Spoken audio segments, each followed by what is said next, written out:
Finally हामी चाहिँ यतिखेर यो जोङ केभमा आइपुगेका छौँ। यो पर्वतस्थान लोमाङथङको चाहिँ एकदमै पूर्व कालदेखिको यसरी चाहिँ यो जुन पुवाल देखेको छ नि यो झ्यालै झ्याल होइन।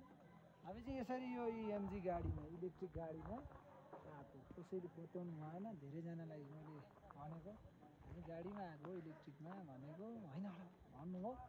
फाइनल्ली आउँछ, तपाईँहरू पनि आउनु होला। Let's go. ओके।